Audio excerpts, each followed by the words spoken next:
ಮೊನ್ನೆ ನನ್ನ ಮಗಂಗೆ ಹೇಳ್ದೆ, ಬಾ ಮಗ, ಇನ್ನೇನು ಆಷಾಢ ಶುರುವಾಯಿತು, ಚಾಮುಂಡಿ ಬೆಟ್ಟದಲ್ಲಿ ಜಾಸ್ತಿ ಜನ ಸೇರ್ತಾರೆ, ಗಲೀಜು ಮಾಡ್ತಾರೆ, ಪ್ಲಾಸ್ಟಿಕ್ ಹಾಕ್ಬೇಡಿ ಅಂತ ಹೇಳ್ಬಿಟ್ಟು ಹಾಕಿದರೆ ಹಾಕ್ಬಿಟ್ಟು ಬರುವ ಅಂತ ಕರೆದೆ. ಹೋಗವನ ಬರಲ್ಲ ಅಂತೂ ನನ್ನ ಕೂಸು. ಇದ್ಯಾಕಪ್ಪನೇ ಹಿಂಗಂದಿಯೇ ಅಂದೆ. ನೀ ಮೊನ್ನೆ ಯಾರ ಹತ್ರನೋ ಹೇಳ್ತಿದ್ಯಲ್ಲ, ನಾ ಕಾಲೇಜ್ಗೆ ಹೋಗ್ತಿದ್ದಾಗಲೂ ಬೆಟ್ಟಕ್ಕೆ ಹೋಗಿ ಪ್ಲಾಸ್ಟಿಕ್ ಎತ್ತಾಕ್ತಿದ್ದೆ ಅಂತ. ಆಗ ನೀನು ಎತ್ತಾಕ್ತಿದ್ದೆ, ಈಗ ನಾನು ಎತ್ತಾಕೋದು. ಇಷ್ಟು ವರ್ಷ ಆದರೂ ಇಷ್ಟೆಲ್ಲ ಹೇಳಿದ್ರು ಜನ ಬದಲಾಗದೇ ಇಲ್ಲ ಅಂದ್ರೆ ಹೆಂಗೆ?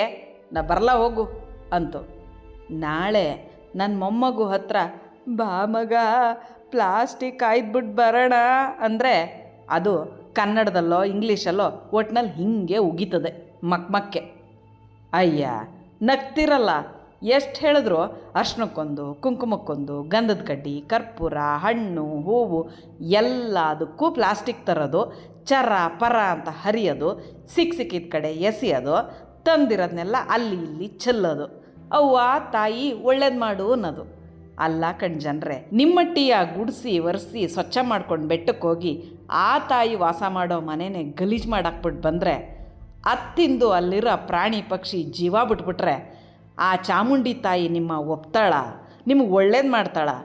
ಈಗೇನು ನಿಮಗೆ ಅವಳೇ ಪ್ರತ್ಯಕ್ಷ ಆಗಿ ಕೈಲಿ ತ್ರಿಶೂಲ ಹಿಡ್ಕೊಂಡು ನಾಲ್ಗೆಯ ಚಾಚ್ಕೊಂಡು ಒಯ್ತಾ ಇರಿ, ಯಾರ್ಯಾರು ಪ್ಲಾಸ್ಟಿಕ್ ತಂದು ನನ್ನ ಮನೆ ಗಲೀಜು ಮಾಡ್ತಿರೋ ಅವರೆಲ್ಲ ಇಲ್ಲಿಂದ ತೊಲ್ಗೊಯ್ತಾ ಇರಿ ಅಂತ ಹೇಳಬೇಕಾ ಅಂತ. ಕೈಲಿ ಸ್ಮಾರ್ಟ್ ಫೋನ್ ಬಂತು, ತೊಡೆಗೆ ಜೀನ್ಸ್ ಬಂತು, ತಲೆಗೆ ಬುದ್ಧಿ ಬರೋದು ಯಾವಾಗ ಅಂತೀರಿ?